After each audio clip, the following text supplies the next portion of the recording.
জানিস না এ ভয়ানক জায়গা। দেবী মায়ের কোপে জায়গাটা এমন হয়ে গিয়েছিল রে। জনাব উমর বখশ, আবারও বলছি আপনাকে, অতিথি হয়ে থাকুন, বাসিন্দা হওয়ার খোয়াব দেখবেন না। खुदा हाफिज। गुस्सा करले किंतु आपनाके अभी भी बहुत खूबसूरत लागे मोहतरमा, लेकिन माशाअल्लाह आपनार এই উভরতি জওয়ানি দেখकर शहनशाह আপনাকে আরো ভালো জায়গায় তশরিফ রাখতে বললেন। इश्क बहुत मोहब्बत আছে না?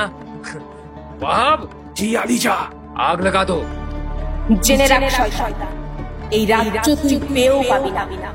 আমি অভিশাপ দিচ্ছি, এই রাজ্য পেয়েও তুই ভোগ করতে পারবি না। ধ্বংস হবে রাজ্য, ধ্বংস হবে। যে জল জীবন দান করে সেই জলের জন্যই তোরা সবাই জীবন হারাবি। চরম জলকষ্টে পড়বে এই রাজ্য। প্রকৃতির রোষে পড়বি তোরা। বছর বছর খরা হবে। কি সেই বস্তু বাবা যা দেবতাকে দিতে হবে? একটি গর্ভবতী মহিষ। এইবার তুমি প্রতিষ্ঠিত হবে এখানে। সামান্য জলের বিনিময়ে এখানে তুমি বাস করবে আজীবন। ওই গর্ভবতী মহিষের গর্ভ থেকেই নতুন করে ভূমিষ্ঠ হবে তুমি। তারপর তোমার এই সিংহরূপী অসুর হয়ে তুমি ধীরে ধীরে আধিপত্য বিস্তার করবে সর্বত্র। সবাই তখন একজনেরই পূজা করবে, সেটাই ভগবানের নয়, তোমার প্রভু চন্দ্রাক্ষের এক পিশাচপী দানবের, সাক্ষাৎ মহিষাসুরের।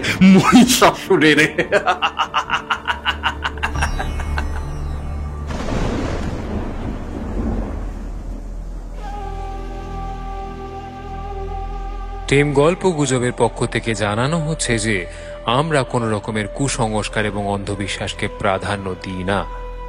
যে সমস্ত গল্পের নাট্যরূপ আপনারা শুনে থাকেন তার পুরোটাই লেখক এবং লেখিকার কল্পনা প্রসূত এবং শুধুমাত্র ভৌতিক আবহ এবং রোমাঞ্চকর পরিবেশ তৈরি করার জন্যই সেই সমস্ত মুহূর্তগুলির অবতারণা করা হয়ে থাকে। এর সঙ্গে বাস্তবে কোনো ঘটনার কোনো রকম সম্পর্ক নেই। তা সত্ত্বেও যদি সেই সমস্ত ঘটনার সাথে বাস্তবের কোনো ঘটনার কোনো মিল পাওয়া যায় তা নিতান্তই কাকতালীয় এবং অনিচ্ছাকৃত।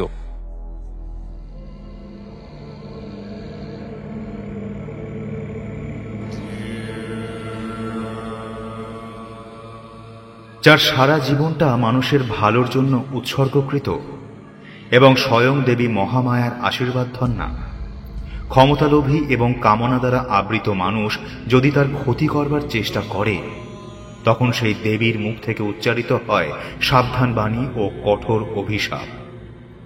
যে অভিশাপ চলে আসে যুগ যুগ ধরে। একজনের পাপের শাস্তি পায় সকল নিরপরাধ মানুষ। যন্ত্রণাক্লিষ্ট মানুষগুলোর এই কষ্টের সুযোগ নিয়ে থাবা বিস্তার করতে চায় অশুভ শক্তি। দেবী দুর্গা কি আদৌ এই অভিশাপ এবং অশুভ মহিষাসুরকে বধ করতে পারবে? জানতে হলে আপনাকে শুনতে হবে আমাদের দুর্গাপুজোর বিশেষ নিবেদন সোমদর্শীর কলমে গ্রাম বাংলার পটভূমিকায় এক ভয়ঙ্কর হাড় হিম করা ভৌতিক ও মাইথোলজিক্যাল হরর গল্প নৃসিংহ সুদাম। আজকের গল্পটি প্রাপ্তবয়স্কদের জন্য। গল্প পাঠে অমিত। বিভিন্ন চরিত্রে পার্থ মুখার্জি, বুবাই সাহা, দীপঙ্কর দে, শুভ্র কমল, অনিশ, রাজ চট্টোপাধ্যায়, সোমদর্শী, বর্ষা, দেবস্মিতা ও Gitika. Theme song melodic Shubham. শব্দ সংযোজন এবং mastering web session studio. Poster design Shubhadip Banerjee. বিশেষ আবহ নির্মাণ শুভ্র কমল মুখার্জি।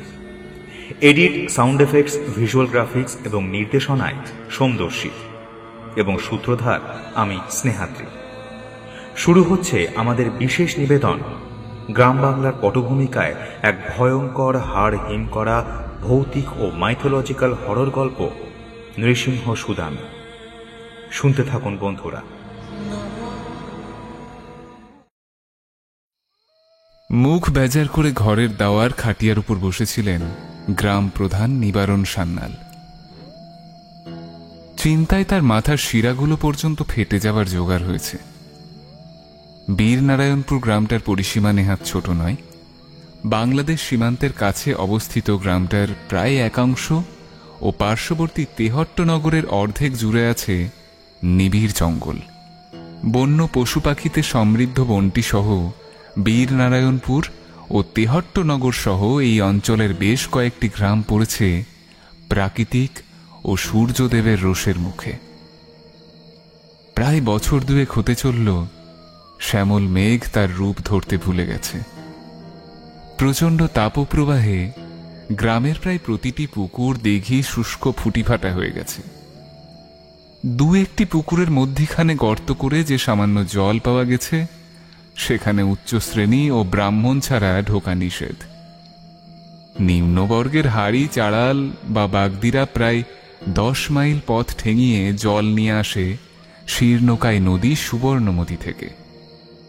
কিন্তু কদিন, যেদিন তারা নিয়ে আসতে পারে না, তৃষ্ণায় ছাতি ফেটে মরে। গ্রামের ক্ষেতগুলো হাতের তালুর রেখার মতো ফুটিফাটা হয়ে আছে। ধানের মড়াইগুলো শূন্য। দু একদিন অন্তর আশেপাশের বাড়ি থেকে মরা কান্নার রোল ওঠে। সান্যাল মশাই যেতে পারেন না, আর গিয়ে কোন মুখেই বা দাঁড়াবেন। ওদের সান্ত্বনা দেবার ভাষা তো তিনি জানেন না। অজান্তেই চোখের কোলে জল চলে এসেছিল বিপত্নিক সান্যাল মশাইয়ের। তিন কুলে তার কেউ নেই। 70-এর দোরগোড়ায় উপনীত নিবারণবাবুর সর্বস্ব বলতে এই গ্রামের মানুষগুলোই। চোখের ওপর হাত রেখে আস্তে আস্তে খাটিয়ার ওপর শুয়ে পড়লেন তিনি। কতক্ষণ এইভাবে পড়েছিলেন কে জানে, কিন্তু হঠাৎ একটা ঠান্ডা হাতের স্পর্শে সচকিত হয়ে উঠলেন। চোখের উপর থেকে হাতটা সরিয়ে দেখলেন 5 ঘর পরে নকুল সামন্ত এসে দাঁড়িয়েছে। ধীরে ধীরে মাথা তুলে বসলেন সান্যাল মশাই। বললেন, বলো হে নকুল, এই ভোর সন্ধ্যেবেলায় কি মনে করে? কিছু না প্রধান মশাই, এমনি এলাম। কিন্তু এভাবে আর কদিন চলবে বলুন তো? আমরা সবাই তো মৃত্যুর জন্য অপেক্ষা করে চলেছি। আমি বুঝতে পারছি নকুল, কিন্তু আমি যে নিরুপায় গো, নিরুপায়। দেবী মা কি যে চাইছেন সত্যি বুঝতে পারছি না। একের পর এক আমার গ্রামের লোক সবাই সবাই চলে যাচ্ছে। তবে তাই বলে আপনি চুপ করে থাকবেন? প্রকৃতির সাথে আমি লড়বো? না নকুল, সে শক্তি আমার নেই। আমি আমি অপারগ, আমি অপারগ নকুল, আমি অপারগ। বলতে বলতেই কান্নায় ভেঙে পড়েন গ্রাম প্রধান নিবারণ সান্যাল। সত্যিই তো, প্রকৃতি মাই যখন চাইছেন না তার সন্তানেরা শান্তিতে থাক, তখন তিনি এক সামান্য মানুষ হয়ে কি বা করবেন? খরা শুরুর প্রথম দিকে সবাই হত্যে দিয়ে পড়ে থাকত গ্রামের একমাত্র মন্দির মা চণ্ডীর থানে। কিন্তু সে বেটির মন উঠল না তার সন্তানদের প্রতি, তাই ইদানিং কেউই আর যায় না সেদিকে।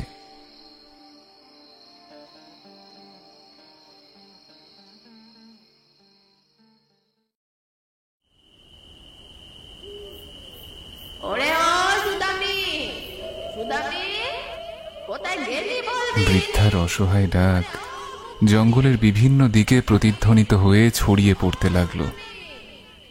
কিন্তু জঙ্গলের স্বাভাবিক শব্দ ভিন্ন তেমন কিছুই কর্ণগোচর হচ্ছে না। তাও স্বাভাবিক ডাক তেমন নেই। খরার প্রকোপে অধিকাংশ পশু পাখি বিদায় নিয়েছে বহুদিন হল।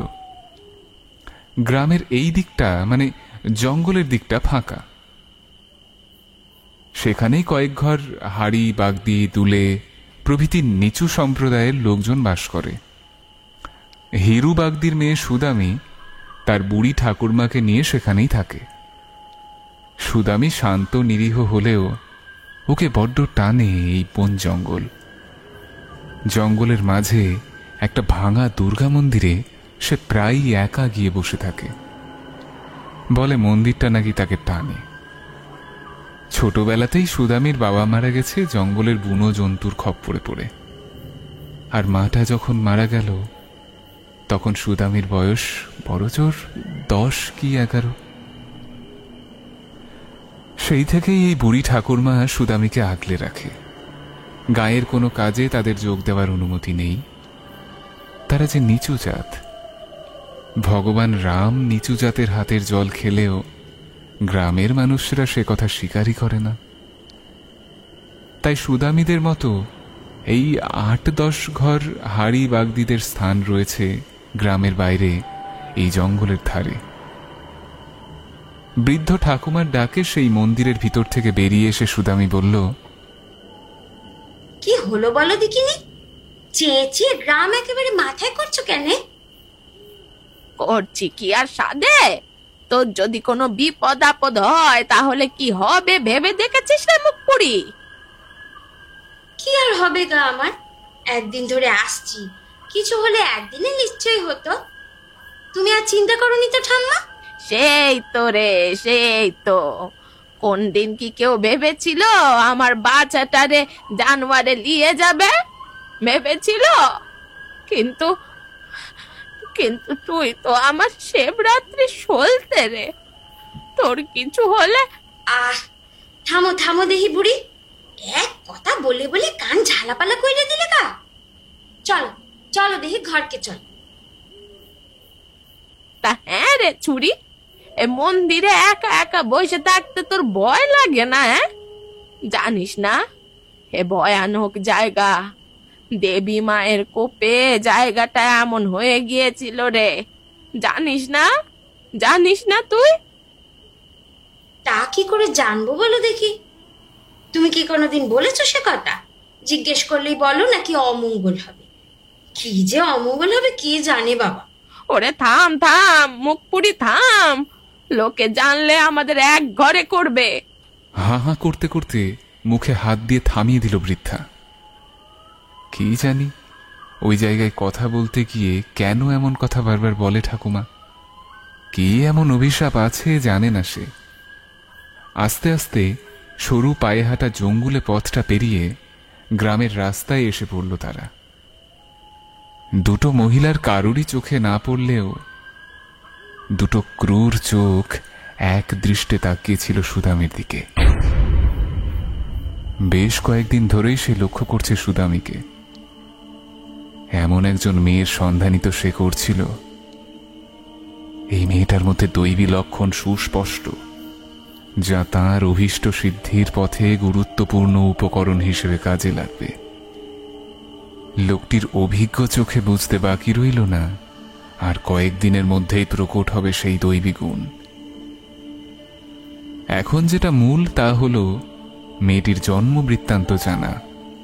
তাহলেই মনে মনে হেসে ওঠে লোকটি। হঠাৎ জঙ্গলের বাইরে বেরোনোর পরই সুদামী দেখতে পেল চণ্ডী মন্দিরের সেবায়েত পুরোহিত মশাইকে। দুর্গাচরণ চক্রবর্তী স্বভাবে খুবই নম্র, ভদ্র আর মিষ্টভাষী মানুষ। সুদামীকে বড্ড ভালোবাসেন। নিচু জাতের মধ্যে গৌরবর্ণা মেয়ে সাধারণত দেখা যায় না। তার উপরে মেয়েটির মধ্যে বেশ কিছু গুণ আছে যা আর 5টা মেয়েদের থেকে আলাদা করে তাকে।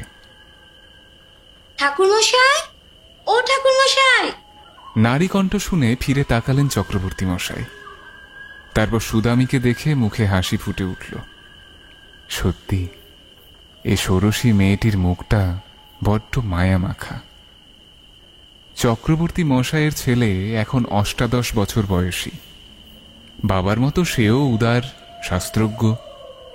সমাজের ভয়ে গুটিয়ে থাকলেও চক্রবর্তী মশাইয়ের একান্ত ইচ্ছা মেয়েটাকে যদি নিজের মেয়ে রূপে পেতেন তাহলে মাথায় করে রাখতেন তিনি। কিরে মা, এই ভর সন্ধ্যেবেলায় কোথায় গিয়েছিলি? জঙ্গলে বুঝি? দেখেন না ঠাউর, এ মেয়েটারে নিয়ে আমার চিন্তার অন্ত নাই গা।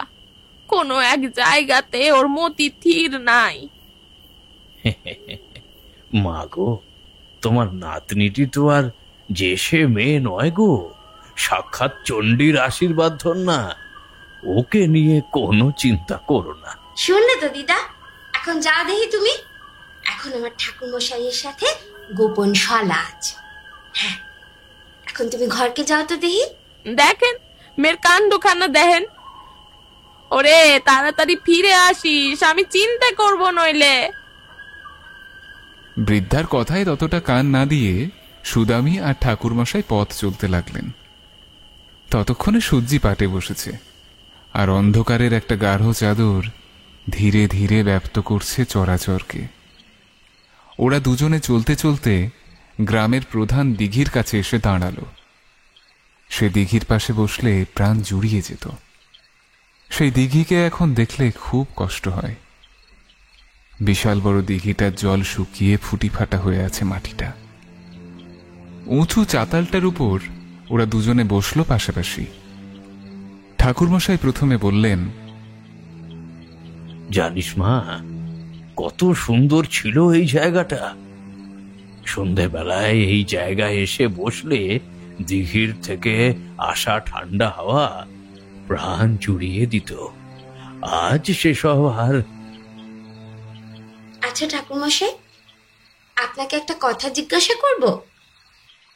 হ্যাঁ, বল না মা, কি জানতে চাস?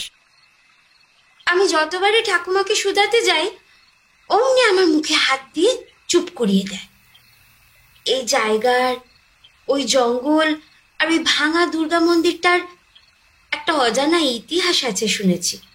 আমি জন্মস্থক এই কথা শুনে আসছি যে কোনো একটা মেয়ের অভিশাপের জন্য এই জায়গাটা নাকি এরকম হয়ে গেছে। কি হয়েছিল আমায় একটু বলবে গো? যাকে তুই মেয়ে বলে সম্বোধন করছিস, তিনি কোনো জেসে মেয়ে ছিল না। এই গ্রামের আজ যা কিছু দেখছিস সবই প্রায় তার হাতে বা সেই সময়ই তৈরি হয়েছিল। সাক্ষাৎ দেবী ছিলেন রে মা, সাক্ষাৎ দেবী ছিলেন। মা দুর্গার অংশ ছিল তার মধ্যে। এই বলে সুদামীকে আরো কাছে নিজের কোলের কাছে টেনে নিয়ে এসে গ্রামের চণ্ডী মন্দিরের পুরোহিত শিবশঙ্কর চক্রবর্তী মহাশয় বলতে শুরু করলেন এই অঞ্চলের এক ভয়ঙ্কর দীর্ঘস্থায়ী ও জীবন্ত কিংবদন্তির কথা। আজ থেকে প্রায় 125 কি 27 বছর আগেকার কথা। এখানে চলছিল তখন দেববংশীয় রাজাদের শাসন। দেববংশীয় রাজারা এমনিতেই খুবই প্রজাবৎসল ও দয়ালু ছিলেন। রাজ্যের প্রজারা ভিন্ন, তাদের আর কোনো ধ্যান জ্ঞান ছিল না। আমাদের গ্রাম বীরনারায়ণপুর ছিল তখন ওই দুর্গা মন্দিরের জন্য বিখ্যাত। মন্দিরের তথা এই গোটা অঞ্চলের দেখাশোনা করতেন যিনি, তার নাম ছিল বিজয়া। গ্রামের সামন্ত মশাই পিনাকপানি সামন্তের সহধর্মিনী বিজয়া মা দেববংশীয় রাজাদের দ্বারা এই অঞ্চলের সব কিছু নিজের হাতে তৈরি করেছিলেন। দুর্গা মন্দিরের দেখাশোনার দায়িত্বাধীন বিজয়া মার কথা মান্য করতেন স্বয়ং দেববংশী রাজারাও। প্রচণ্ড জাগ্রত ছিল দুর্গা মন্দিরে থাকা বিগ্রহটি। সবই ঠিকঠাক চলছিল, কিন্তু একদিন বাঁধল এক ঘোরতর বিপত্তি। দিল্লিতে মুঘল সাম্রাজ্যের সবচেয়ে অত্যাচারী ও কূট সম্রাট আওরঙ্গজেবের শাসনকাল চলছিল। সারা দেশ ওর পায়ের তলায় থাকবে এমনটাই বাসনা রাখতেন তিনি। সেই কারণে তিনি তার সবচেয়ে বিশ্বস্ত ও প্রচণ্ড অত্যাচারী এক যোদ্ধাকে পাঠান এই অঞ্চলকে নিজের দখলে রাখার জন্য। লোকটির নাম ছিল উমর বক্স। আশেপাশে সব রাজাই দিল্লির বশ্যতা স্বীকার করলেও দেববংশীয় রাজারা আওরঙ্গজেবের প্রস্তাব অস্বীকার করলেন। গোস্তাকি মাফ রাজা সাহেব, কিন্তু আপনার এই ফিতরতের জন্য আপনার এই রাজ্যের কি নতিজা হবে সেটা একবার ভেবে দেখেছেন তো? জনাব উমর বক্স, আপনি এ রাজ্যের অতিথি। আমি আপনার জন্য দস্তরখান লাগিয়ে দিচ্ছি, খাওয়া দাওয়া করুন, আনন্দ ফুর্তি করুন, আমার কোনো আপত্তি নেই। আপনি অতিথি হয়ে কিছুদিন থাকতেও পারেন, তাতেও আমার কোনো আপত্তি নেই। কিন্তু লেকিন আপনি গলতি করছেন। দেখিয়ে রাজা সাহেব, সব গলতির কিন্তু মাফি হয় না। কি না পেতে পারতেন আপনি? एक बार, बस एक बार राजा साहेब आप सोचिए, वजीर आजम शहनशाह औरंगजेবের बात আপনি মেনে নিলে কত কিছু আপনার মুনাসির হতো, ধন দৌলত শহরত শাকত সব কিছু। बदले में हमको सिर्फ पनाह दीजिए। কোনো দুশমনের হিম্মত भी হবে না এই রাজ্যের দিকে আঁখ উঠা কর भी দেখবে। জনাব উমর বক্স, আবারও বলছি আপনাকে, অতিথি হয়ে থাকুন, বাসিন্দা হওয়ার খোয়াব দেখবেন না। খুদা হাফেজ। আপনি গলতি করলেন, বহুত বড় গলতি। শহনশাহ औरंगजेবের এরপর যা মুনাসির হবে উনি সেটাই করবেন। খুদা হাফেজ। বক্সের আত্মসম্মানে আঘাত করে ও ততোধিক মিষ্টি মুখে অপমান করে তাড়িয়ে দিয়েছিলেন তৎকালীন দেববংশীয় রাজা। ঠিক করলেন এ রাজ্য আক্রমণ করবেন, কিন্তু ভুল ছিল তার পরিকল্পনায়। ফলত প্রতিটি আক্রমণই ব্যর্থ হয়। কি করে যে তিনি এই রাজ্য দখল করবেন সেই চিন্তাই তার হতে লাগলো। যখন প্রতিটি পরিকল্পনা ভেস্তে গেল, উমর বক্স চাললেন তার শ্রেষ্ঠ চালটি। কূটনীতি আর শয়তানি ছিল তার রক্তে মেশানো। তাই তিনি ঠিক করলেন এক মোক্ষম অস্ত্রে বধ করবেন রাজাসহ রাজ্যের সকল প্রজাদের। তখন এইসব অঞ্চলে সকলে জল খেত পুকুর বা দিঘি থেকে। রাতের অন্ধকারে দরিদ্র গ্রামবাসীর বেশে সারা রাজ্যে ছড়িয়ে পড়ল, মিশিয়ে দিল সব জলে তার মৃত্যুবান শাহী বিষ। পরদিনে সমস্ত রাজ্যের প্রায় অধিকাংশ লোক মারা গেল ওই বিষের প্রভাবে, রাজা রানী রাজপরিবারের সকলেই।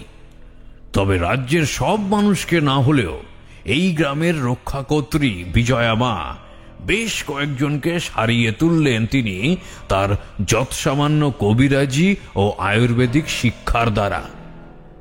আর পড়ে গেলেন তিনি উমর বক্সের কুনজরে।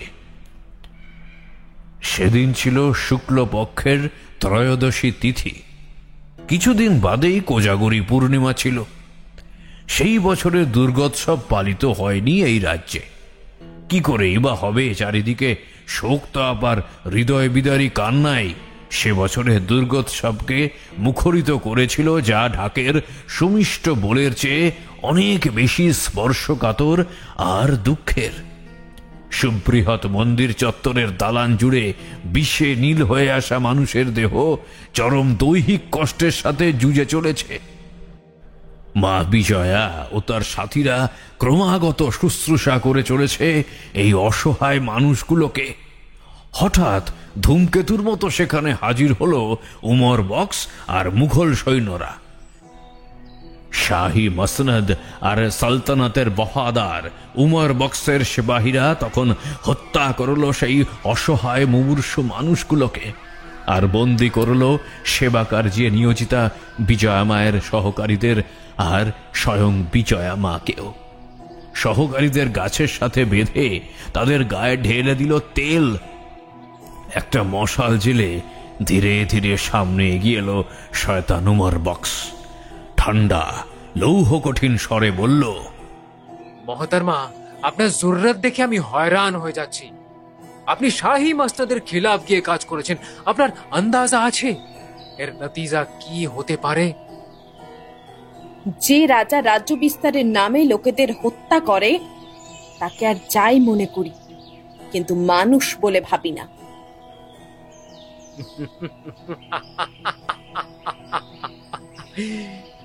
ওসা করলে কিন্তু আপনাকে अभी भी बहुत खूबसूरत लागे मोहतरमा।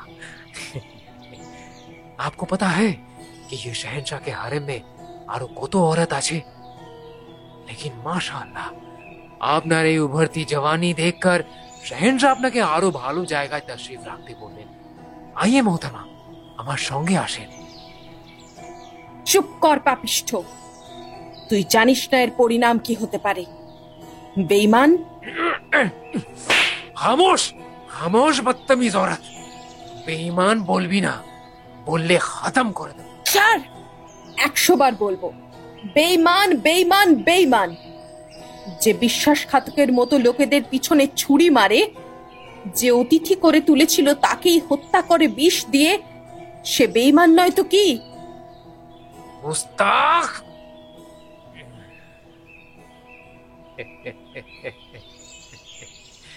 না না না না না না না, এত আসানি से আমি তোকে খতম করব না, তোকে তিলে তিলে তকলিফ দেব।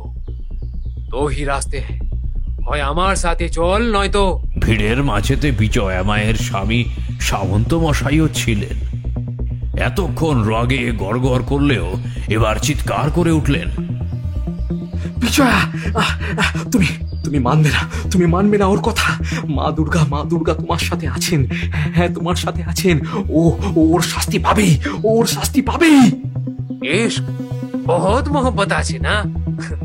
वाह জি আলিজা, आग लगा दो, देखते हैं कौन मुझे रोकता है। और तुम शहंशाह को नहीं, पहले तुम हमको सुकून दो। কামনার জ্বালায় উমার বক্স হাত বাড়ায় বিজয়া মায়ের দিকে। বিজয়া মা সজোরে পা দিয়ে আঘাত করে উধম বক্সের বুকে। তারপর সেই সুন্দর দেবী মূর্তি লাফ দিয়ে নিজেকে সঁপে দেয় জ্বলন্ত অগ্নির মধ্যে। শেষ মুহূর্তে জ্বলতে জ্বলতে অভিশাপ দেয় উমর বক্স সহ গোটা রাজ্যকে। জেনে রাখ শয়তান, এই রাজ্য তুই পেয়েও পাবি না। আমি অভিশাপ দিচ্ছি, এই রাজ্য পেয়েও তুই ভোগ করতে পারবি না। ধ্বংস হবে রাজ্য, ধ্বংস হবে। যে জল জীবন দান করে, সেই জলের জন্যই তোরা সবাই জীবন হারাবি। চরম জলে কষ্টে পড়বে এই রাজ্য। প্রকৃতির রোষে পড়বি তোরা। বছর বছর খরা হবে, খরা হবে, খরা হবে।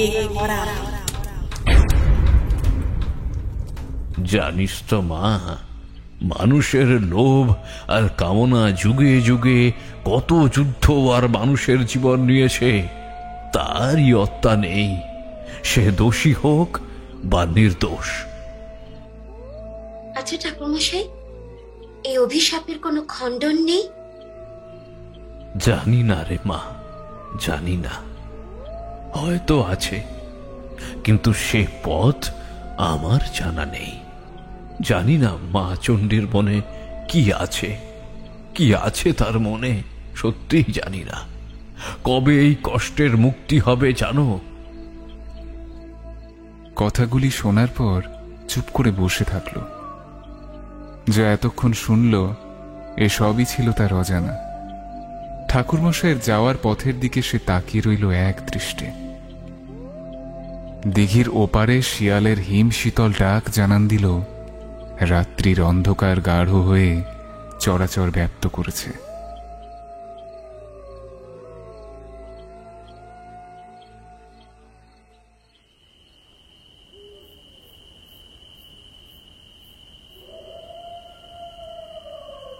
গভীর জঙ্গলের মধ্যে দিয়ে হেঁটে চলেছেন গ্রাম প্রধান সান্যাল মশাই।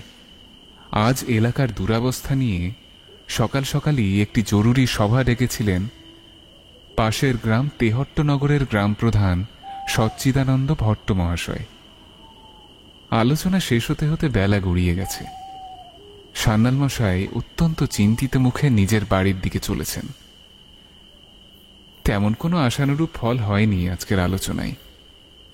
কি হবে আগামী দিনে জানেন না তিনি। আজও দুজন মারা গেছে। মা চণ্ডী আর কত কষ্ট দেবেন তিনিই জানেন। এই অভিশাপ কবে যে খণ্ডাবে। হঠাৎ একটি আওয়াজে সচকিত হয়ে ওঠেন তিনি। কি ব্যাপার? এটা তো জঙ্গলের চেনা শব্দ নয়। এটা তো সেই মানুষটার গলা। কোনো মন্ত্রোচ্চারণ করছে বলে মনে হচ্ছে যেন। ভালো করে মন দিয়ে শুনলেন তিনি। এই জঙ্গলে আবার এমন দুঃসময়ে কে এসে বাসা বাঁধল? চিন্তান্বিত মুখে এবার সন্দিগ্ধতার আধার ঘনিয়ে এলো। পায়ে হাঁটা ছোট পথটা ছেড়ে ডান দিকের ঘন ঝোপের মধ্যে ঢুকলেন তিনি। কিন্তু ভেতরে ঢুকতেই রীতিমতো চমকে উঠলেন সান্যাল মশাই। কালো পোশাক আর মাথায় লাল রঙের একটা কাপড় বেঁধে এক মনে কিছুর ধ্যান করে যাচ্ছেন তিনি। সামনে রাখা আছে এক অদ্ভুত দর্শন মূর্তি। মূর্তিটির অর্ধেকটা মানুষের হলেও মাথাটা সিংহের, অনেকটা বিষ্ণুর নৃসিংহ অবতারের মতো। কিন্তু সবচেয়ে যেটা আশ্চর্য সেটা হলো মূর্তিটার পা দুটো। মূর্তিটার পা দুটো হলো মহিষের পায়ের মতো দ্বিখণ্ডিত খুরযুক্ত। কিছু মৃত মানুষের দ্বারা তৈরি সিংহাসনের উপর বসে আছে সেই অদ্ভুত দর্শন মূর্তিটা। দেখে রীতিমতো গাটা ভর দুপুরবেলাতেও শিরশির করে উঠল তার। না জানি কিসের উপাসনা করছে এই সাধক, তান্ত্রিক বলেই তো মনে হচ্ছে। চুপিসারে চলে যাওয়ার উপক্রম করতেই এক বজ্রগম্ভীর স্বর ভেসে এলো। কিরে, কি ভেবেছিলি আমি সাধনা করতে রত থাকলেও বুঝতে পারবো না কারোর এখানে আগমন ঘটেছে? হ্যাঁ, রীতিমতো হকচকিয়ে স্থানুর মতো দাঁড়িয়ে পড়লেন সান্যাল মশাই। তার এই অযাচিত আগমনে নির্ঘাত রেগে গিয়েছেন এই অজানা দেবতার পূজারী। তাই আমতা আমতা করে বললেন, না না না বাবা, আমি আসলে এই দিক দিয়েই।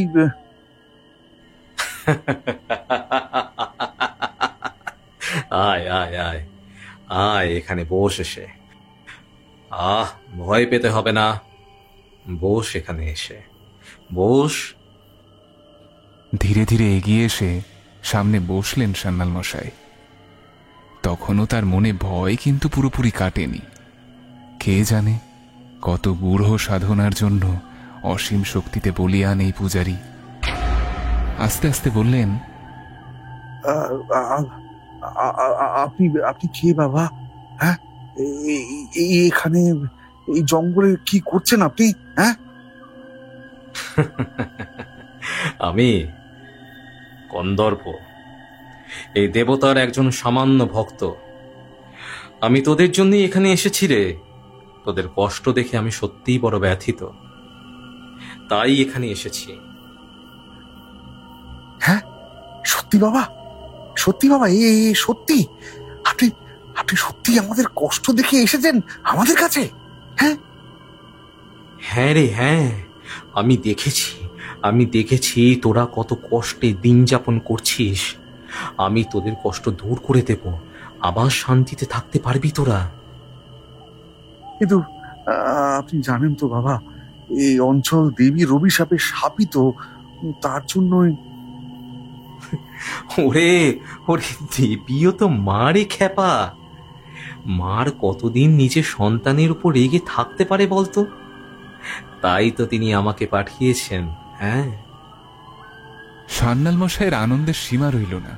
এতদিনে সত্যিই এতক্ষণে দেবী দুর্গা যেন মুখ তুলে চাইলেন তার অভিশাপ অবশেষে এতদিনে কাটবে।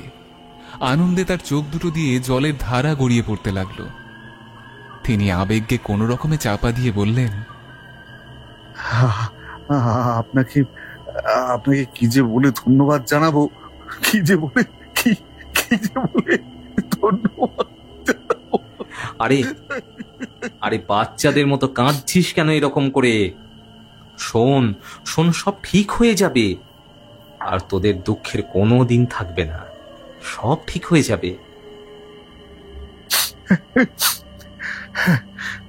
বেশ বেশ বাবা, আপনি আমাকে বলুন কি করতে হবে।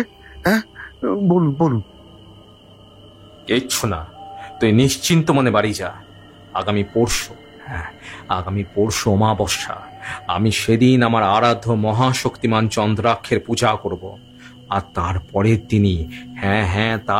দিনেই আকাশ কালো করে নামবে শ্রাবণের অঝোর ধারা। টানা 3 দিন ধরে চলবে সেই বর্ষণ। সব মাটি, জমি, পুকুর, দিঘি সবকিছু ভরে যাবে বর্ষার জলে। সত্যি প্রভু, সত্যি প্রভু, সত্যি এমনটাই ঘটবে? হ্যাঁ রে, হ্যাঁ, এমনটাই হবে। সেই কারণেই তো আমার এখানে আসা। কিন্তু সান্যাল মশাই থমকে গেলেন। কি হলো আবার? কিন্তু কি জন্য? আমতা আমতা করে জিজ্ঞাসা করলেন, কি ব্যাপার বাবা? হ্যাঁ, আপনি হঠাৎ কিছু কি হয়েছে? আসলে অভিশাপ এমন একটা জিনিস জানিস তো, খুব সহজে যেতে চায় না, তাই বিশেষ কোনো কিছু উৎসর্গ করতে হয়, তাহলেই খণ্ডাবে এই অভিশাপ। দেবতা একবার তুষ্ট হলে তারপর তিনি তার কাঙ্ক্ষিত বস্তু নিজেই জোগাড় করে নেবেন। আমি তুই তো নিমিত্ত মাত্র। কিন্তু প্রথম জিনিস আমাদেরকে উৎসর্গ করতে হয়, তবে দেবতা প্রতিষ্ঠিত হবেন। কি সেই বস্তু বাবা যা দেবতাকে দিতে হবে? একটি গর্ভবতী মহিষ। গর্ভবতী মহিষ? সেটা কি হবে? অমাবস্যার মধ্য নিশীথে দেবতার চরণে তাকে উৎসর্গ করে ভোগ দিলে তবেই তিনি তুষ্ট হবেন। কিন্তু এই যে বড় কঠিন বস্তু। এত চিন্তা কিসের? একটা সামান্য জীবিত চেয়েছি। একবার ভাব, একটি মাত্র প্রাণ, তার বদলে এই মারণ অভিশাপ থেকে মুক্তি, চিরদিনের মতো মুক্তি। ভাব, একবার ভাব। সান্যাল মশাই পড়লেন মহা সমস্যায়। একটি গর্ভবতী মহিষ, এ কেমন উপাচার! মনটা কেমন কু ডেকে উঠল তার। পরক্ষণে গোটা এলাকার মঙ্গলের কথা চিন্তা করে ওই মরণ অভিশাপ থেকে কিছুটা মুক্ত হবার আশায় কিছুটা ইতস্তত করে রাজি হয়ে গেলেন সান্যাল মশাই। তিনি বিদায় হওয়ার কিছুক্ষণ পরেই হো হো করে হাসিতে ফেটে পড়লেন কন্দর্প। হাসতে হাসতে বললেন, এইবার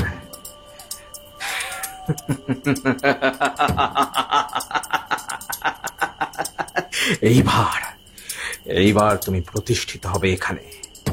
সামান্য জলের বিনিময়ে এখানে তুমি বাস করবে আজীবন। ওই গর্ভবতী মহিষের গর্ভ থেকেই নতুন করে ভূমিষ্ঠ হবে তুমি। তারপর তোমার এই সিংহরূপী অসুর হয়ে তুমি ধীরে ধীরে আধিপত্য বিস্তার করবে সর্বত্র। সবাই তখন একজনের পূজা করবে, সেটাই ভগবানের নয়, তোমার প্রভু চন্দ্রাক্ষের এক পিশাচরূপী দানবের, সাক্ষাৎ মহিষাসুরের।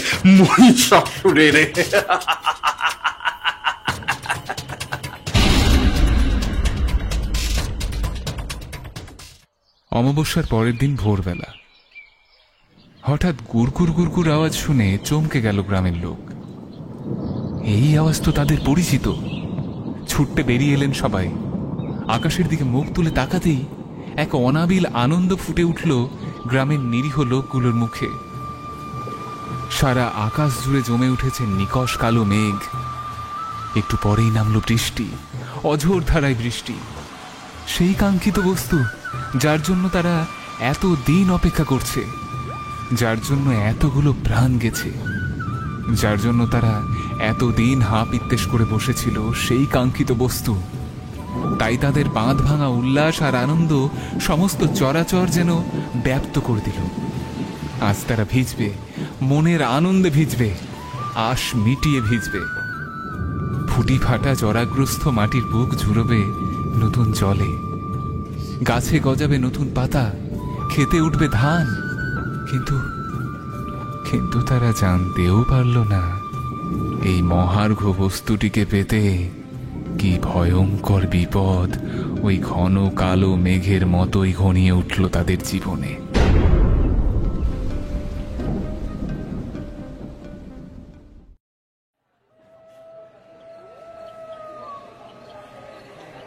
এক মাস পরের একটি সন্ধ্যাবেলা। দুর্গাপুজো ক্রমে এগিয়ে আসছে। আর কয়েকদিন বাদেই দুর্গাপুজো হবে গ্রামের চণ্ডী মন্দিরে। কতদিন দেবীকে পুজো দেওয়া হয়নি। এই বছর মন ভরিয়ে পুজো করবে সকল গ্রামবাসীরা। তাই সাজু সাজু রবে আজই গ্রামের প্রায় সকলেই জমা হয়েছে চণ্ডী মন্দির সংলগ্ন আটচালায়। গ্রামের তিনকড়ি মিত্তিরের মেয়েটি একটু মানসিক রোগগ্রস্ত ছিল। গায়ে গতরে বড় হলেও তার মনটা ওই 5 বছরের শিশুর মতো। এখনো সামান্য প্রলোভনেই যাত্রার সাথে চলে যেতে পারে। তিনকড়ি আর তিনকড়ির গিন্নির ওকে নিয়ে চিন্তার অন্ত নেই। আজ সকলেই ওই সভায় হাজির হয়েছিল। কিন্তু হঠাৎ আপন মনে খেলতে খেলতেই সে হাজির হলো গ্রামের শেষের জঙ্গলের ধারে। তখন সন্ধ্যার অন্ধকার ঘনিয়ে এসেছে। নানা রকম জঙ্গলে পশু ও শিয়ালের ডাকে মুখরিত হচ্ছে চারিদিক। আপন মনে খেলতে খেলতেও হঠাৎ মেয়েটি সচকিত হয়ে উঠল একটা শব্দে। সে দেখল সামনের ঝোপটা নড়ছে, আর তার ফাঁক দিয়ে দুটো চোখ তার দিকেই তাকিয়ে আছে। ও দুটো চোখ না দুটুকরো জ্বলন্ত অঙ্গার বুঝতে পারল না মেয়েটা। হঠাৎ সে ভয় পেয়ে চিৎকার করে উঠল আর ছুট লাগালো উল্টো পায়ে। কিন্তু প্রতিপক্ষ ছিল আরো বেশি ক্ষিপ্র আর ভয়ঙ্কর। সাথে সাথে একটা প্রকাণ্ড লাফে মেয়েটার সামনে গিয়ে পড়ল ও অব্যর্থ লক্ষ্যে তার টুটিটাকে ছিঁড়ে দিল। অসহায় মেয়েটা সামান্য চিৎকার করার অবসরটুকু পেল না।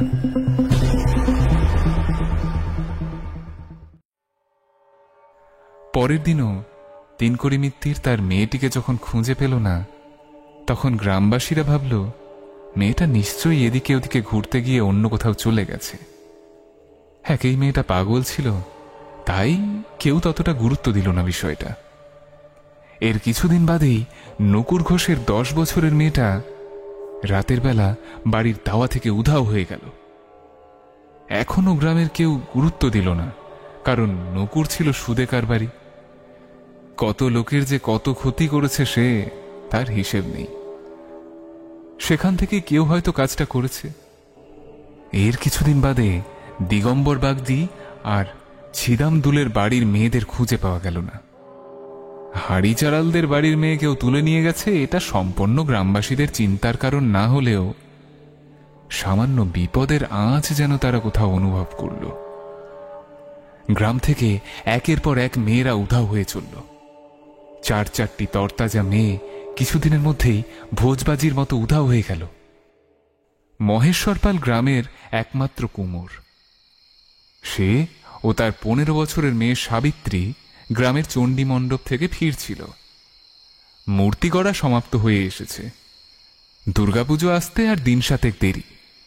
চণ্ডী মণ্ডপ থেকে তাদের বাড়ি বড়জোর মিনিট 15 হাঁটা পথ। যাওয়ার পথে কিছুটা জঙ্গলের রাস্তা পড়ে। বৃদ্ধ কুমোর মহেশ্বর তার প্রাণ প্রিয় মেয়েটার হাতটা শক্ত করে চেপে ধরে। হঠাৎ রাস্তার ধারে ঝোপটা খড়খড় করে ওঠে। মহেশ্বর মুহূর্তের জন্য থমকে দাঁড়ায়। আশেপাশে কোথাও তো জনমনুষ্যের চিহ্ন নেই। এমন সময় কে ওই ঝোপের মধ্যে লুকিয়ে আছে? আমতা আমতা করে চেঁচিয়ে উঠল মহেশ্বর, কে কে কে কে কে ওখানে কে? কিন্তু কোনো উত্তর এলো না। শুধু ঘর ঘর করে একটা শব্দ হলো। অভিজ্ঞ মহেশ্বরের বুঝতে এতটুকুও বাকি রইল না, এটা একটা হিংস্র জন্তুর ডাক। আর ডাকটা যে সে জন্তুর নয়, পশুরাজ সিংহের ডাক। প্রমাদ গুনল মহেশ্বর। এখান থেকে চণ্ডী মণ্ডপ হয়তো মিনিট 7 হবে। এখনো হয়তো কয়েকজন আছে সেখানে। বৃদ্ধ আর কিছু না ভেবে মেয়ের হাতটা ধরে উল্টো পথে দৌড়তে শুরু করলো। এমন সময় প্রচন্ড হুঙ্কার দিয়ে মহেশ্বরের মেয়ে সাবিত্রীর উপর ঝাঁপিয়ে পড়ল একটা বিরাট পশু। আর চোখের নিমেষে উধাও হয়ে গেল তার একমাত্র মেয়ে সাবিত্রী। এক প্রচন্ড আর্তচিৎকারই শুধু শুনতে পেল মহেশ্বর।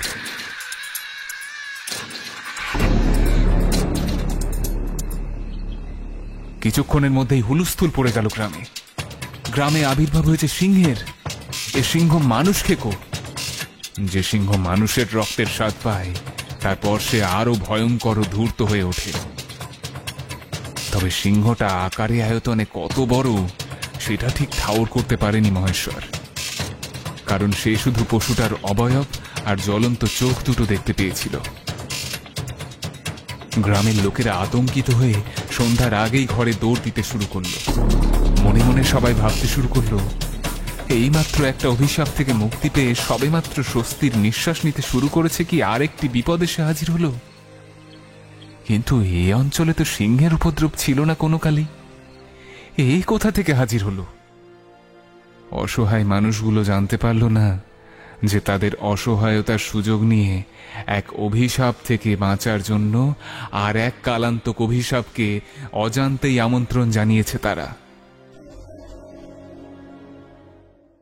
সেদিন ছিল দুর্গা পঞ্চমী। সমস্ত কাজকর্ম যথাসম্ভব তাড়াতাড়ি মিটিয়ে গ্রামের বাড়ির পথ ধরেছে গ্রামবাসীরা। কিন্তু বিধাতা পুরুষের কি যে লীলা, বোঝা ভার। তখন সন্ধ্যা হব হব করছে। পুজোর অন্যতম বড় মাথা জিতেন ঘোষ ও তার স্ত্রী লক্ষ্মী হাঁটছিলেন পথ দিয়ে। জিতেনের বয়স ওই 35 কি 38-এর আশেপাশে হবে। স্ত্রী লক্ষ্মী তখন ভরা যৌবন। 27 কি 28 বছরের যুবতী স্ত্রীর সাথে হাসি মশকরা করতে করতে পথে হাঁটছিল ওরা। সবার থেকে অনেকটা পিছিয়ে পড়েছিল অজান্তেই। পথের পাশেই একটা প্রকাণ্ড অশ্বত্থ গাছ। এমন সময় ওরা সচকিত হয়ে উঠল প্রচণ্ড এক সিংহনাদে, এবং ওদের সাবধানতা অবলম্বন করার আগেই হঠাৎ উপর থেকে পথ রোধ করে এসে দাঁড়ালো একটা প্রাণী। না না, জিতেন ভুল দেখেনি। এটা কোনো সিংহ নয়, এ প্রাণীটা সম্পূর্ণ অন্যরকম। এর মাথাটা সিংহের, পেশিবহুল শরীরটা মানুষের, আর পা দুটো মহিষের। এ কেমন জীব! জীবটা আকারে প্রকাণ্ড, আর চোখ দুটো দিয়ে তীব্র লোভাতুর অভিব্যক্তি ফুটে বেরোচ্ছে। ওরা এমনই হতভম্ব হয়ে গেছিল যে না মুখ দিয়ে কোনো শব্দ করতে পারল, না পারল দৌড়ে পালাতে। কখন প্রাণীটা লক্ষ্মীকে নিয়ে গেল বুঝতেই পারল না। সম্বিত ফিরল হঠাৎ তীব্র নারী কণ্ঠের আর্তনাদে। সে বিদ্যুৎ পৃষ্ঠের মতো জ্ঞান ফিরে পেয়ে ছুটল গ্রামের অভ্যন্তরে সাহায্য পাওয়ার আশায়। 50 লোকের সাহায্য নিয়ে যখন এলো তখন দেরি হয়ে গেছে অনেকটাই। ইতিউতি করে এদিক ওদিক খুঁজে সকলে মিলে ঢুকলো জঙ্গলের মধ্যে। এত লোক একসাথে জঙ্গলে ঢুকতে দেখে নিম্নবর্গের মানুষেরা ছুটে গেল একসাথে। এমন একটা ঘটনার ওরা সম্মুখীন হলো যে ভেঙে গেল জাতপাতের ব্যবধান। ছুটতে ছুটতে সবাই মিলে এলো সেই ভাঙা অভিশপ্ত দুর্গা মন্দিরে। আর এসে যা দেখল তাতে থরথর করে কেঁপে উঠল সবাই। দেখল মন্দিরের এদিকে ওদিকে ছড়ানো ছেটানো রয়েছে সেই নিখোঁজ মহিলাদের লাশ, যাদের শরীরে নেই বিন্দু মাত্র কোনো আবরণ। খোলা মন্দির চত্বরে পড়ে আছে তাদের অনাবৃত আর মুন্ডহীন অসহায় শরীরগুলো, যেগুলিতে অত্যাচারের ছাপ সুস্পষ্ট।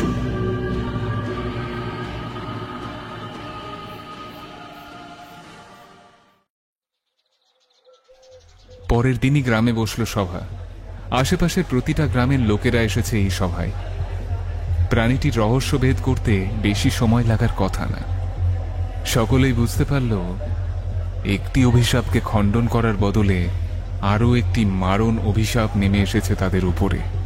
না না, আপনি ঠিক করেননি প্রধান মশাই।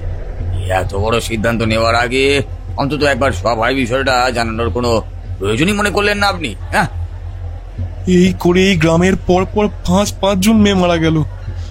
জানো কাকা, জানো সে কি অবস্থা? মেয়েগুলোর ছিন্ন ভিন্ন শরীরের কাপড়ের সামান্য অংশটুকু অবশিষ্ট নেই। অসহায় মুখগুলো দেখে মনে হচ্ছিল বাঁচার অনেক চেষ্টা করেছে, কিন্তু পারেনি গো, পারেনি। বলি হ্যাঁ গা, নিজের মেয়ের মতো ফুটফুটে বাচ্চাগুলোর জীবন ওই রাক্ষসটার হাতে তুলে দিতে এতটুকু পরান কাঁপলো নি গো তোমার? কি হলো, চুপ কেনে? অপ্রধান, কথা কও। তুমি গায়ের মাথা হয়ে এ কাজ কেমন করে করলে বলো দেখি। বলো, চুপ কেন তুমি? তোমাদের কি বলে বোঝাবো?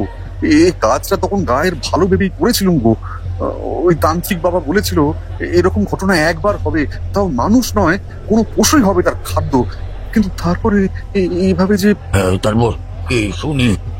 শোনো, তুমি যা করেছো তাতে তোমার জীবন দিলেও এ পাপের কোনো খণ্ডন হবে না, আর সে অধম আমরা সহ্য করতেও পারবো না। মৃত্যুদণ্ড, হ্যাঁ, মৃত্যুদণ্ডই তোমার একমাত্র শাস্তি। মৃত্যুদণ্ড, মৃত্যুদণ্ড, মৃত্যুদণ্ড। আরে থামো থামো দেখি, তোমরা এভাবে করলে কি সব সমস্যার সমাধান হবে? দেখ সকলে, বাসের চেয়ে কঞ্চিত দর। এখন কিনা আমাদের ম্লেচ্ছদের মেয়ের কথায় চলতে হবে। সুদামে ঠিকই বলেছে, তোমরা অহেতুক ওকে তিরস্কার করছো। আপনিও ওই ম্লেচ্ছদের মেয়েটার কথার তালে তাল মেলাচ্ছেন? মাথা ঠিক আছে তো আপনার? আছে, অন্তত তোমাদের চেয়ে একটু বেশি ঠিক আছে মাথাটা। ভেবে দেখেছো একবার, উনি যদি মারা যান তাহলে কি হবে? ওই তান্ত্রিককে আমরা কি চিনি আমরা, না জানি কি হতে পারে আরো? তাই এই বিপদকে যিনি ডেকে নিয়ে এসেছেন, বিপদে উদ্ধারের পথ তিনিই তৈরি করবেন, আর এটাই উচিত। সকলেই যখন গ্রাম প্রধান নিবারণ সান্যাল মহাশয়কে দোষারোপ করছেন, তখন তাকে এসে রক্ষা করল সুদামী আর পুরোহিত শিবশঙ্কর চক্রবর্তী মশাই। না হলে তখনই সকলে নিবারণবাবুকে হত্যা করতে উদ্যত হয়েছিল। সদর্পে নিবারণবাবু বললেন, বলি হারি যাই তোমাদের, যে লোকটা তোমাদের এই অভিশাপ থেকে বাঁচালো তাকেই তোমরা হত্যা করতে উদ্যত হয়েছ। কিন্তু ওর জন্য যে আরো একটা অভিশাপ গ্রাস করলো, তার কি হবে? সেই কারণেই তো সবাই ওনাকে ছেড়ে এই বিপদ থেকে কি করে রক্ষা পাবে সেই চিন্তা। কি হবে বলতে পারিস সুদামী? কি হবে বলতে পারিস? যে আমার আশা ভরসা সে তো চলে গেল। কি দিয়ে বাঁচবো বলতে পারিস সুদামী? কি দিয়ে আমি বাঁচবো? আমি এরকম আরো কত লোক তার প্রিয়জন হারাবে বলতে পারেন ঠাকুর? এ বিপদের থেকে কি পরিত্রাণের কোনো উপায় নেই?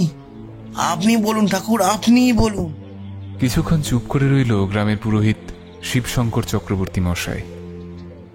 সত্যি এই বিপদের প্রতিকার কি তিনি নিজেও জানেন না, তাই চিন্তান্বিত স্বরে বললেন, দেখো, এ বিপদের প্রতিকার কি তা আমি নিজেও জানি না, তবে এইটুকুই বলতে পারি, দেবী দুর্গতি নাশিনীর চরণেই সমর্পণ করা উচিত নিজেদের। এই শয়তানকে নিকেশ একমাত্র তিনিই করতে পারেন। তবে একবার আমাদের ওই জঙ্গলে শয়তান পূজারীর কাছে যাওয়া উচিত। যদিও তাকে পাওয়া যাবে না জানি, তবু একবার শেষ চেষ্টা করতে চাই। ঠিক হলো, সকালে নয়, রাতের অন্ধকারে অতর্কিত হানা দিলে তবু পাওয়া যেতে পারে ওই শয়তানকে। যেহেতু তাকে একমাত্র নিবারণবাবুই চেনেন, তাই তিনিই নেতৃত্ব দেবেন দলটির।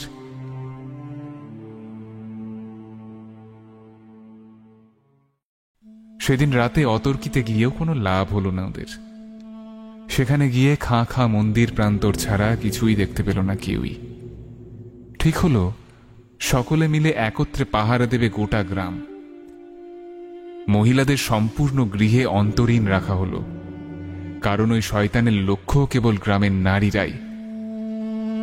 দুদিন কেটে গেল, কোনো কিছুই হলো না। সেই দিনটা ছিল দুর্গাষ্টমী। সকালে বিধিমতো পূজার্চনা করার পর রাত্রির অন্ধকার যখন ঘনিয়ে এলো, রাত ঠিক 11:30 সন্ধি পুজোর মাহেন্দ্রক্ষণ।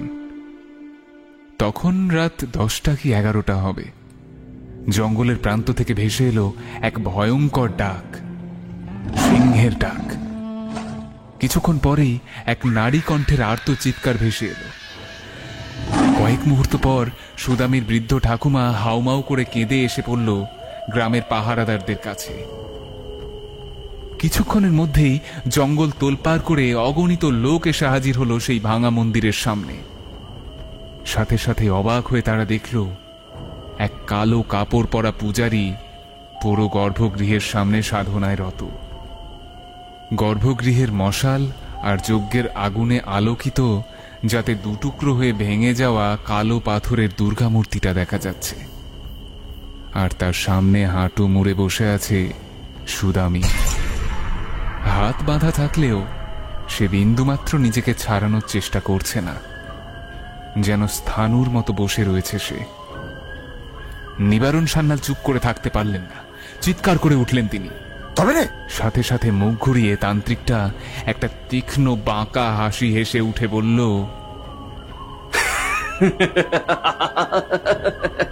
কি ভেবেছিলি পার পেয়ে যাবি? অত সহজ? এই পৃথিবীতে বিনামূল্যে কিছু পাওয়া যায় না, আর তোরা পেয়ে যাবি? কি করে ভাবলি সেটা? বলতে বলতেই আসন ছেড়ে উঠে দাঁড়ালো সে। ধীরে ধীরে গর্ভগৃহ থেকে বেরিয়ে এলো। তারপর সবার উদ্দেশ্যে বলল, আমি অসুরের পূজারী, মহিষাসুরের পূজারী। তিনি আমাকে সবকিছু দিয়েছেন, ধন সম্পত্তি শক্তি, এমনকি নারী পর্যন্ত। হ্যাঁ, আমি আমার আরাধ্য দেব চন্দ্রাক্ষের ওরূপে মহিষাসুরের জন্য রাজ্য কায়েম করতে চাই, যেখানে দেখি সর্বত্রই ওই ভগবানের বাস, দুর্গার বাস, যে আমার আরাধ্যকে বধ করেছিল। কিন্তু আমি তাকে আবার জীবিত করতে চাই, প্রতিষ্ঠিত করতে চাই অসুর রাজ্যের এই গ্রাম এমনিতেই অভিশপ্ত, তাই এখান থেকে শুরু হবে তার যাত্রা। তাই তাকে পুনরায় জীবিত করতে লাগতো সামান্য একটা গর্ভবতী মহিষ।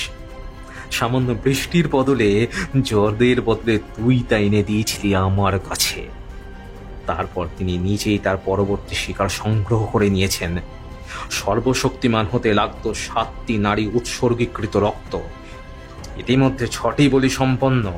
আর সেই মহেন্দ্রক্ষণ, যেখানে ওই মেয়েটিকে বলি দেব। এ মেয়ে বড় সুলক্ষ না, ওর মধ্যে তো ওই গুণ সুস্পষ্ট। তাই আজ ওকে বলি দিয়ে প্রতিষ্ঠিত করবো এই রাজ্যের, অসুর রাজ্যের। আর তোরা হবি আমার আজ্ঞাবহ কৃতদাস, কৃতদাস।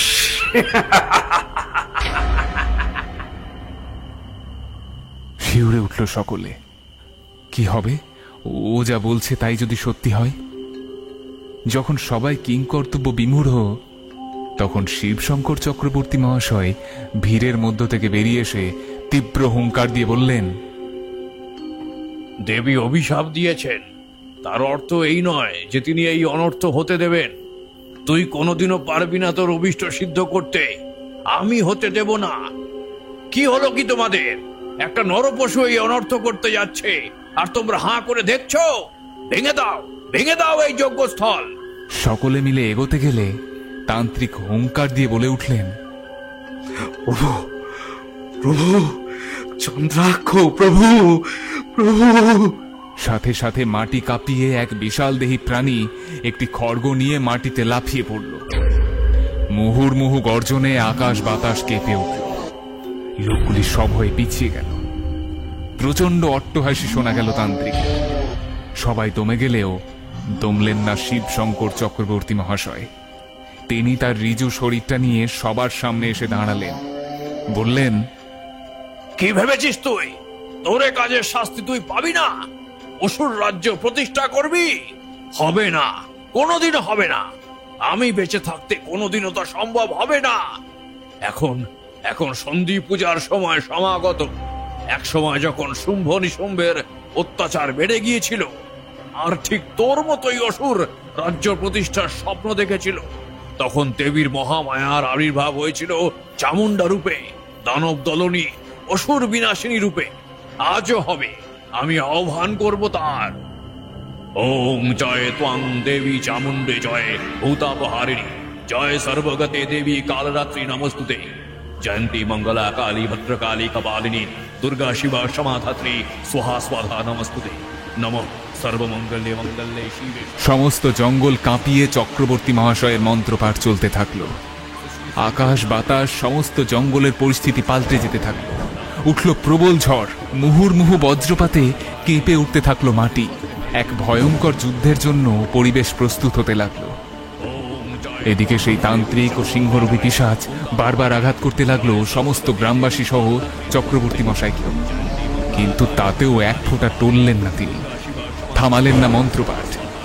ক্ষণে ক্ষণে সিংহনাদে আর পারিপার্শ্বিক পরিবেশ বাধা দিতে থাকলো তাকে। ঠিক সেই সময় সেই তান্ত্রিকের আদেশে সেই সিংহরূপী পিশাচ সুদামির সামনে এসে দাঁড়ালো আর এক টানে নিরাভরণ করে দিল তাকে। এমন সময়ে চক্রবর্তী মশাই সহ গ্রামবাসীরা চিৎকার করে উঠলেন,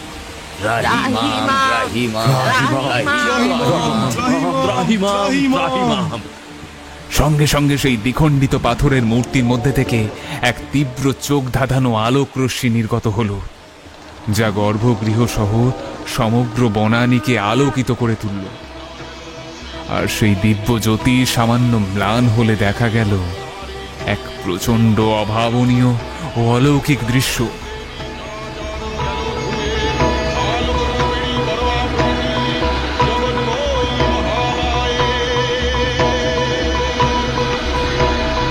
সকলে দেখল সামনে নতজানু ও সম্বিতহীন সুদামী ভয়ঙ্কর মূর্তি নিয়ে উঠে দাঁড়িয়েছে। হাতে তার খড়গ, চুলগুলো সাপের ফণার মতো চারিদিকে উড়ছে। সম্পূর্ণ নগ্ন দেহে রাতের ঘোর কৃষ্ণবর্ণের মতো কালো চোখ দুটি অসম্ভব লাল। সুদামের মাথার পিছন থেকে নির্গত হচ্ছে এক অমিত জ্যোতি। চারপাশে পরিবেষ্টিত হয়ে রয়েছে বনের অসংখ্য শিয়ালের দল, যাদের ক্রুদ্ধ ও লোলুপ দৃষ্টি নিবদ্ধ হয়ে রয়েছে ওই তান্ত্রিকের দিকে। দেবী, দেবী, দেবী চামুন্ডা, দেবী, দেবী চামুন্ডা। হ্যাঁ আমি। এত বড় সাহস তোর, তুই অসুর রাজ্য প্রতিষ্ঠার স্বপ্ন দেখিস? সুদামী এখানে জন্মেছিল এক দৈব উদ্দেশ্যে। আজ সেই উদ্দেশ্য সুসম্পন্ন হয়েছে। কথাটা শেষ হওয়ার সাথে সাথেই শিয়ালের দল ঝাঁপিয়ে পড়ল তান্ত্রিকের উপর, আর চামুন্ডারূপী সুদামীর করাল খড়গ নেমে এলো সিংহরূপী পিশাচের উপর। ভয়ঙ্কর এক আর্তচিৎকারে চরাচর ব্যাপ্ত হলো। আর্তচিৎকার থেমে গেলে সবাই অবাক হয়ে দেখল গর্ভগৃহ আলোক করে দাঁড়িয়ে রয়েছেন স্বয়ং মা দুর্গা। চক্রবর্তী মহাশয় কেঁদে বলে উঠলেন, জয়ন্তী মঙ্গলাকারী ভদ্রকারী কপালিনী দুর্গা শিবা সমাধাত্রী স্বাহা স্বাধা নমস্তুতে। নমঃ সর্বমঙ্গল মঙ্গলে শিবে সর্বার্থ সাধিকে শরণ্যে ত্রম্বকে গৌরী নারায়ণী নমস্তুতে। মা, মাগো, এ রাজ্যকে তোমার অভিশাপ থেকে মুক্তি দাও মা, মুক্তি দাও, মুক্তি দাও। ওঠো, ওঠো শিবঙ্কর। আজকের এই বিশেষ দিনের জন্যই তো সুদামীর মর্তে আগমন হয়েছে। অসুরও যেমন নাশ হয়েছে, তেমনি অভিশাপও বিদায় নেবে চিরতরে। জেনে রাখিস, জাত পাত বর্ণ ধনী দরিদ্র সবাই আমার কাছে এক সমান। একসাথে সবাই মিলেমিশে থাকলে কোনো দিনই অসুরের আগমন ঘটবে না। যা বলবে তুমি, তুমি যা বলবে তাই হবে মা, তাই হবে, তাই হবে। তোরা আমাকে এই মন্দিরেই পুনঃপ্রতিষ্ঠা কর। বিজয়া যেমন এখানে জাতি ধর্ম নির্বিশেষে সবাইকে স্থান দিত, তোরাও তাই দিস। এখানে আমি যেহেতু নৃসিংহরূপী অসুর নিধন করেছি, তাই এখানে আমি নৃসিংহ সুদামী রূপে অবস্থান করব। তোদের সবার মঙ্গল হোক। জয় মা, জয় মা,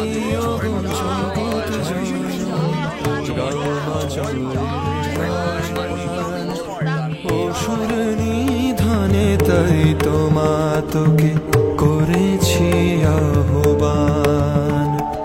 বিপদ যখন ঘিরে ধরে আধার নেমে আসে, আশার আলো জাগাস মা তুই। কেমন লাগলো আমাদের আজকের গল্প নিচে কমেন্ট করে জানাতে কিন্তু একদম ভুলবেন না। ভালো লাগলে লাইক, শেয়ার এবং কমেন্ট করতে ভুলবেন না। খুব শীঘ্রই আমরা আরও একটি রোমাঞ্চকর গল্প নিয়ে আপনাদের সামনে ফিরে আসছি। ততক্ষণ ভালো থাকুন, সুস্থ থাকুন আর শুনতে থাকুন গল্পগুজব, যেখানে গল্প হবে অল্প নয়। ধন্যবাদ। হে দশ মহাবিদ্যা শক্তিরূপিণী দনুজ দলনী, তুই কারি তুই আত্মা। প্রণাম মা তোর চরণ পদে, হে দশ মহাবিদ্যা, হে দশ মহাবিদ্যা, হে দশ মহাবিদ্যা।